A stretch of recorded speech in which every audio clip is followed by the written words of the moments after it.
Hello అండి, welcome to my channel Padmini cook book. ఇవాళ నేను ఇన్స్టంట్గా అప్పటికప్పుడు చాలా ఈజీగా తయారు చేసుకునే జున్ను రెసిపీ చూపించబోతున్నానండి. జున్ను పాలు అవసరం లేకుండానే ఇలా అదే టేస్ట్తో మనం అచ్చంగా జున్నుని తయారు చేసుకోవచ్చు. చాలా తక్కువ ఇంగ్రీడియంట్సేనండి, ఎక్కువగా కష్టపడాల్సిన పని కూడా లేదు. ఈ ఇన్స్టంట్గా చేసే జున్ను ఎలా తయారు చేసుకోవాలో చూద్దాం. దీనికోసం ముందుగా ఒక గిన్నె తీసుకుని అందులోకి ఒక అర లీటర్ దాకా చిక్కటి పాలను తీసుకోవాలండి. ఇక్కడ ఫుల్ క్రీమ్ మిల్క్ తీసుకున్నాను. ఏ కంపెనీ పాలైనా సరే ఫుల్ క్రీమ్ మిల్క్ అయితే మనకి టేస్ట్ చాలా బాగా వస్తాయండి. తర్వాత ఇందులోకి ఒక 100 గ్రాముల దాకా జున్ను పౌడర్ని తీసుకోవాలి. అర లీటర్ ప్యాకెట్కి 100 గ్రాములు జున్ను పౌడర్ ప్యాకెట్ కరెక్ట్గా సరిపోతుందండి మనకి. తర్వాత ఇందులోనే తీపికి తగినట్టుగా ఒక 3/4 కప్పు నుంచి 1 కప్పు దాకా బెల్లాన్ని తీసుకోవాలి. బెల్లాన్ని ఇలా చిన్న చిన్నగా ముక్కలుగా కట్ చేసుకుని వేసుకోవాలి.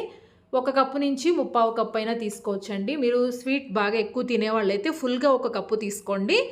బెల్లం కూడా వేసేసుకుని ఒకసారి విస్కర్తో ఇలా పౌడర్ మొత్తం పాలల్లో కలిసేలాగా ఉండలేమీ లేకుండా, అలాగే బెల్లం కూడా కరిగేలాగా ఇలా మిక్స్ చేసుకుంటూ ఉండాలి. పౌడర్ మొత్తం పాలల్లో బాగా కలిసిపోయేలాగా ఉండలేమీ లేకుండా ఇలా బాగా కలుపుకోవాలండి. ఇలా మనం కలుపుకుంటూ ఉంటేనే బెల్లం కూడా తొందరగా కరిగిపోతుంది. బెల్లం కూడా సన్నగా తురుముకుని వేసుకుంటే మనకి బెల్లం కూడా తొందరగానే కరిగిపోతుందండి. ఇక్కడ చూసారు కదా, కొద్దిసేపటికి మనకి బెల్లం కూడా చక్కగా కరిగిపోయింది. అలాగే మనం వేసుకున్న జున్ను పౌడర్ కూడా ఉండలేమి లేకుండా బాగా కలిసిపోయిందండి పాలల్లో. ఇలా మొత్తం మిక్స్ చేసేసుకున్న తర్వాత ఇందులోకి ఒక అర టీ స్పూన్ దాకా మిరియాల పొడిని వేసుకోవాలి. అలాగే ఫ్లేవర్ కోసం ఒక అర టీ స్పూన్ దాకా యాలకుల పొడిని కూడా వేసుకుని ఈ రెండు కూడా కలిసేలాగా బాగా కలుపుకోవాలండి. జున్ను అంటేనే అందులోకి మనకి మెయిన్గా ఉండాల్సింది మిరియాల పొడి, అలాగే యాలకుల పొడి. ఈ రెండిటి ఫ్లేవర్ జున్నులో చాలా టేస్టీగా ఉంటుందండి. ఇప్పుడు పాలని మొత్తం ఒకసారి మిక్స్ చేసిన తర్వాత చూసారు కదా పాలు ఎంత చిక్కగా ఉన్నాయో.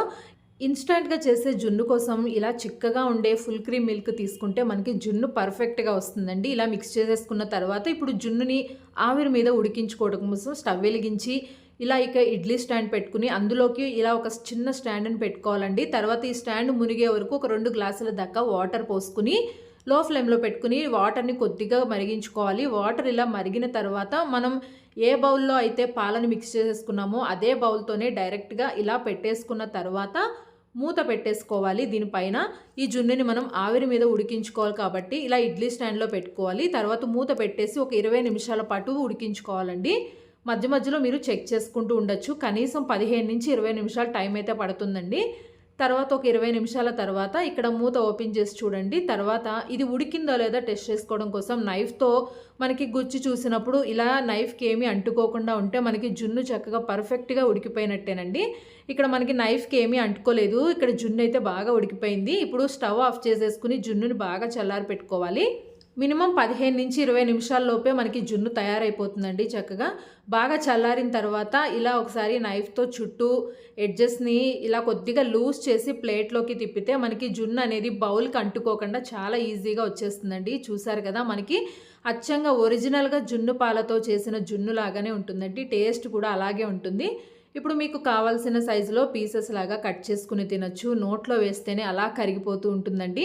మనకి ఇది ఎవరికైనా పెట్టినా కూడా ఒరిజినల్గా జున్ను అనే అనుకుంటారు. ఇన్స్టంట్గా మనం పౌడర్తో చేసాము అని కూడా తెలియదండి, అంత టేస్టీగా ఉంటుంది. మనం వేసిన బెల్లం కానీ మిరియాల పొడి, యాలకుల పొడి అచ్చంగా మనం జున్ను పాలతో చేసిన జున్ను టేస్ట్తోనే ఉంటుంది. జున్ను ఇష్టపడే వాళ్ళకి జున్ను పాలు లేకపోయినా సరే ఇలా పౌడర్ తీసుకొచ్చి చేసి పెట్టండి, చాలా నచ్చుతుందండి. తప్పకుండా ఇన్స్టంట్గా ఈ జున్నుని మీరు కూడా ట్రై చేయండి. ఈ వీడియో నచ్చితే లైక్ చేయండి.